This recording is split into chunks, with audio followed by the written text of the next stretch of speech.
দর্শক ভূমিকা দীর্ঘায়িত করব না, শুরুতেই অনুরোধ করব আলোচনা বস্তুনিষ্ঠ মনে হলে আমাদের চ্যানেল সাবস্ক্রাইব করে সাথে যুক্ত থাকতে পারেন। দলীয় নেতাকর্মী বাক্যরে খাবে, এটা দুর্নীতি না। প্রকৃত জনগণ, প্রকৃত সাধারণ গরিব মানুষ তারা তো পাবে না। আপনি আমার মতো লোকরা যারা আছে টাউট বাটপার তারা পাবে। একজনে 5 নাম দিয়ে নিয়ে নেবে, একই ফ্যামিলির 5 জনকে নিয়ে যাবে। দেখেন আপনি এটা তথ্যটা পাবেন 2 দিন মধ্যে। এই যখন টাকাটা দেওয়া হয় তখন খোঁজ নিয়ে দেখবেন আপনি। দুর্নীতি আমাদের দেশের মানুষ। প্রকল্প মাত্র 14টা উপজেলায় এই প্রকল্প নিয়েছে, সারা দেশে এই প্রকল্প এখনো নেয়নি। এটা পরীক্ষামূলক ভাবে এটা কমিটমেন্ট ছিল নির্বাচনের আগে, ওটা ফুলফিল হয়ে গেছে। হয়তো শেষ পর্যন্ত পুরো দেশব্যাপী দেওয়া সম্ভব হবে কিনা অনেকেই যথেষ্ট সন্দেহ পোষণ করছেন। আর রাষ্ট্রপতির কথা যেটা বলছিলেন, রাষ্ট্রপতির একটা ভিডিও দেখলাম, আমাদের প্রধানমন্ত্রীর কন্যা জাইমা রহমানকে তিনি কেউ বলছেন 3 বার সালাম দিয়েছেন, কেউ বলছে 2 বার, কেউ বলছেন কতবার যে দিয়েছে পুরা ভিডিওটা তো আমরা দেখিনি, এরপরেও হয়তো আরো কয়েকবার দিয়েছেন। এই যে ভৃত্য মানে কি জানো? ভৃত্য মানে কি বলে এটাকে? বাড়ির কাজের লোক না? এরকম টাইপের রাষ্ট্রপতি আমাদের, কি নির্লজ্জ! আমরা আসলে কোন দেশে বাস করি রফিক ভাই? পারেন জাইমা রহমান অনেক ছোট মানুষ, জাইমা রহমান অনেক ছোট মানুষ, এবং তার তো কোনো সরকারি কোনো প্রোটোকল নেই তো মহামান্য রাষ্ট্রপতি যাকে প্রধানমন্ত্রী সম্মান দেয়, সেই রাষ্ট্রপতি একটা ছোট্ট মেয়েকে শুধু সালাম দিতেছে একটার পর একটা। কেমন লাগে আপনার কাছে?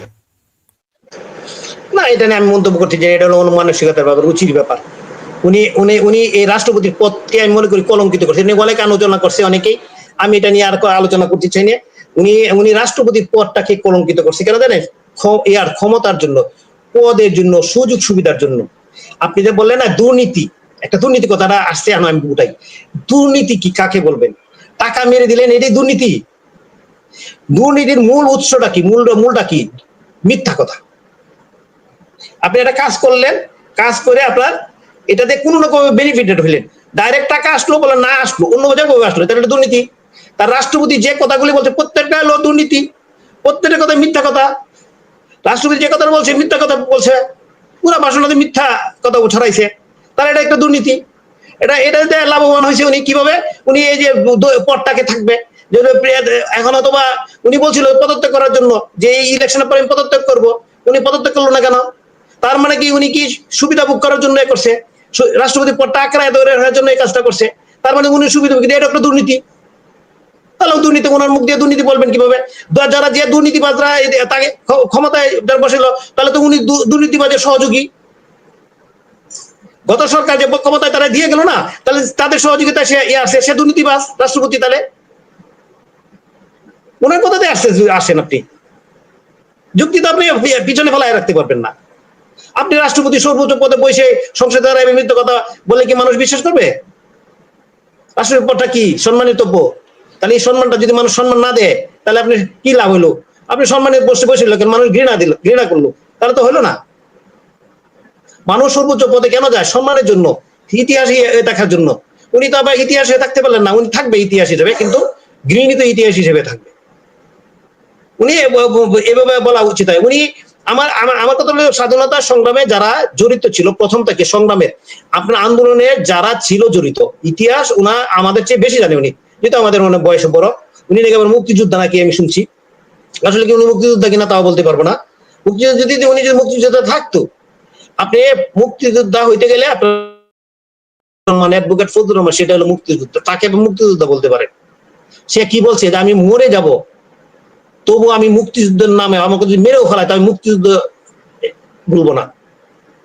আর একটা বলছে জামাত যদি বলছে যাতে স্বাধীনতা ক্ষমতা আসে আমি বিষ খাবো, বিষ, এটা বলে মুক্তিযোদ্ধা। সুতরাং উনি ইতিহাস জানে।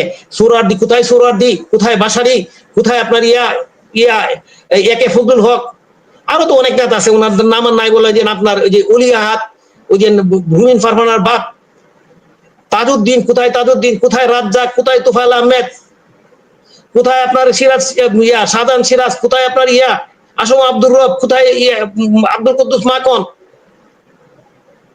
উনি যদি মুক্তিযোদ্ধা হয়ে তাহলে এই নামগুলি তো আসা দরকার। আমি তো মুক্তিযোদ্ধা না ভাই, কিন্তু আমার নামগুলি থেকে আসতেছে, আমি তো অনেক কিছু নাম জানি, আরো আছে। চিটং এ ছিল যে আপনার প্রথম দিয়ে আপনার যে মুক্তিযুদ্ধের আপনার ঘোষণা পাঠ করছে যে আপনার হান্নান এম.এ. হান্নান চিটং এর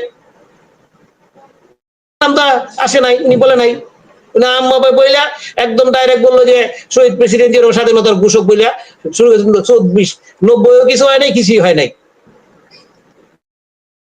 ওই রাজনীতি করে আপনার কষ্ট করে জেল জুলুম খেটে আপনার প্রেসিডেন্ট হয় নাই, তো ওই জন্য উনি তো সারা জীবন সুখের সঙ্গে থাকছে, আমলা ছিল, সবাই সালাম দিছে, পরে ওই হইলো জজ ছিল মনে হয়, ওখান থেকে আবার দুদকের চেয়ারম্যান হইলো, ওখানে আরাম করছে, এরপরে আবার ডাইরেক্ট প্রেসিডেন্ট হইলো, এত শান্তি সুখ, এই সুখ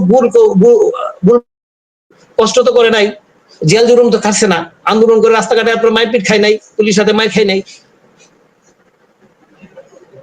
রফিক ভাই, একটা পেপার কাটিং দিলাম 19/10/2005 সালের দৈনিক প্রথম আলোর খবরটি লজ্জার অপমানের।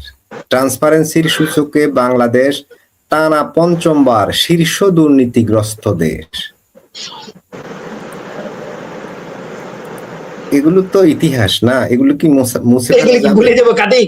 উনি কি বললাম তো উনি আমি তো এই কথাটা বললাম যে ভাই, উনি যতই ভাষণ সংসদে আসে হয়তো রেকর্ড হয়ে থাকবে, কিন্তু এটাও রেকর্ড হয়ে থাকবে যে উনি মানুষকে মিথ্যা কথা বলছেন।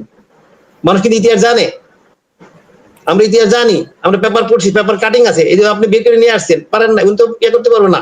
জিয়া রহমান সাহেব যে স্বাধীনতার ঘোষক না, উনি স্বাধীনতার পাঠক, এটাও ইতিহাসে আসছে, এগুলো পেপারে আসছে, তখনকার পেপার গুলিতে আসছে, 2 দিন ধরে আসতেছে। কিন্তু আমরা নিজেরাও জানি উনি ভাষণে কি দিছে, যে আমার গ্রেট লিডার বঙ্গবন্ধু শেখ মুজিবুর রহমান ওনার নামে, এবং উনি কি বলছে যে স্বাধীনতার যে 7ই মার্চের ভাষণ, ওটাই আমাদের দিক নির্দেশনা ছিল, ওটা থেকে আমরা উদ্বুদ্ধ হয়ে আমরা স্বাধীনতা মুক্তিযুদ্ধে ঝাঁপায় পড়ছিলাম। জিয়া রহমানের নিজের বক্তব্য এটা, তখনকার পেপার কাটিং আছে। স্বাধীনতা ঘোষক আর স্বাধীনতা পাঠক তো এক জিনিস না ভাই, এটা তো আপনার বুঝতে হবে জিনিসটা। তাই এই জন্য তো বললাম যে আমাদের এই মহল তারা নিজের সুবিধার জন্য বিভিন্ন সময় আপনার মুক্তিযুদ্ধ নিয়ে বিতর্ক করছে। জি রফিক ভাই, একটু ভিন্ন প্রসঙ্গে একটু আলোচনা করতে চাই। বাংলাদেশে বর্তমানে উপসাগরীয় বলতে ইরান যুদ্ধের কারণে তেল নিয়ে অনেক হাহাকার রয়ে গেছে।